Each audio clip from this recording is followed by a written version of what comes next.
Hey guys, this is Gurchala.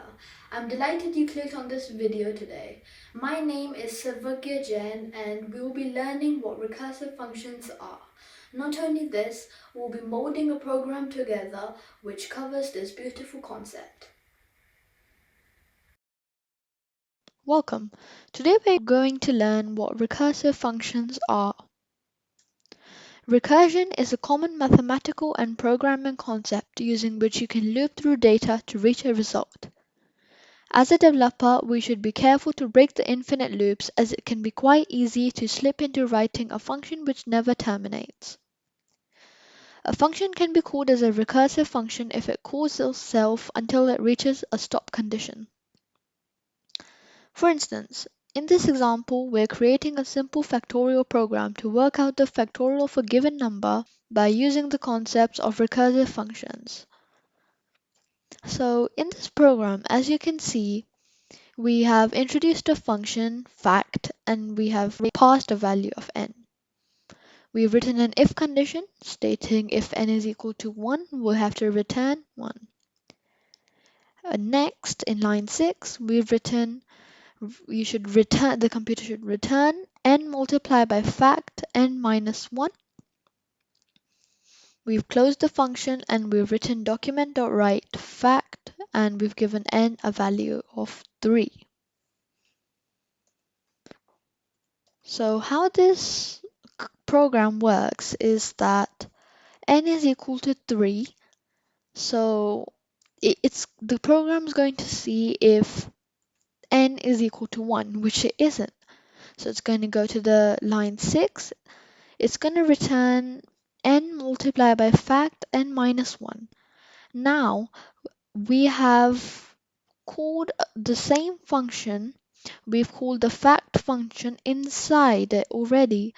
So how the program works, how the computer will function is right now the value of n is 3. So the computer is going to see 3 multiplied by fact n minus 1. N minus 1 is 2, so the program will run again, the function will be called again, so it's going to go up to the top over here. It's going to see fact 2, so it's going to return 2 multiplied by fact n minus 1, which is 1, fact 1. As you can see, fact 1, if n is equal to 1, then we should return 1. So we'll see fact 1. Fact 1's value is 1. Now fact 2, we had written 2 multiplied by fact 1. So if I go to the next slide, this is going to explain better. N is equal to 3. Now if 3 is not we've written if 3 is equal to 1, then return 1, which it isn't. So it's going to go to else. Return 3 multiplied by fact 2, because 3 multiplied by fact n minus 1. So it's going to go to recursion 2 now. Fact 2. If 2 is equal to 1, return 1, which it isn't. It's going to go to else. Return 2 multiplied by fact n minus 1, which is 2 minus 1, fact 1. In recursion 3, we've written if 1 is equal to 1, we should return 1. So now that we return 1, we know that fact 1 has a value of 1. 2 multiplied by 1, 2. So now we know fact 2 is equal to 2. Now, because we know fact 2 is equal to 2, we will multiply 3 multiplied by fact 2, which is equal to 6. 6. Hence, we know fact 3 is equal to 6. So this is how this program works. So now to implement this in our code, we'll write a program which looks it looks exactly like this, and through this we're going to boost our confidence and knowledge of recursive programs. So first of all, we're going to introduce a function. We'll give it the fact name as I showed you in the picture. We'll pass a value of n. We'll write an if condition. If n is equal to 1, then we should return 1. Now we'll write else. If this is not true, then we should return n multiplied by fact n minus 1.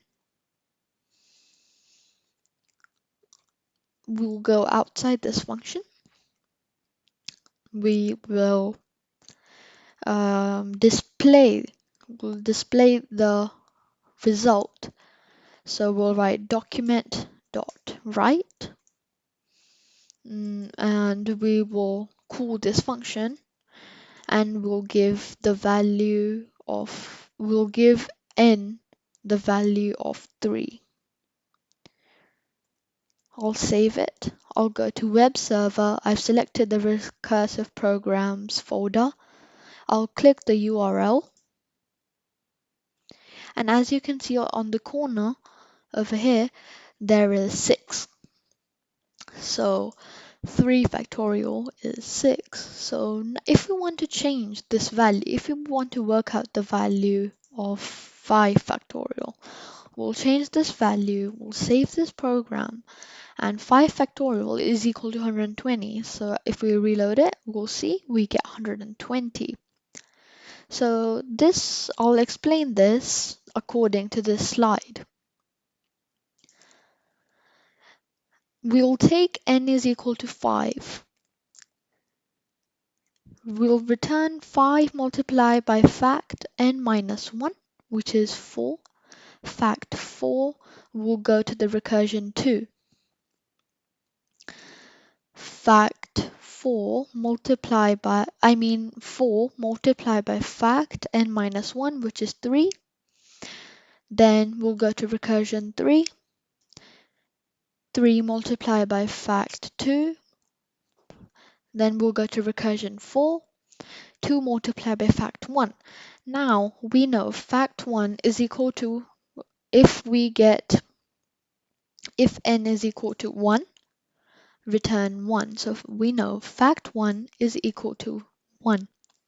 So now the program will go all the way back. It knows fact 2 is equal to 2 because 2 multiplied by 1. Now 3 multiplied by fact 2 is 3 multiplied by 2, 6. Fact 3 is 6. Now 4 multiplied by fact 3, 4 multiplied by 6 is equal to 24. Now 5 multiplied by fact 4, which is fact 4 has a value of 24. 24 multiplied by 5 is equal to 120, as we have the result over here. So I hope you have understood the concept of recursive functions and how we can implement them in our code, and how they're so really useful, and how you can just easily make programs which seem really difficult at first, but when you understand certain concepts, you can just whiz through them. So I hope you like this video, and I'll see you next time.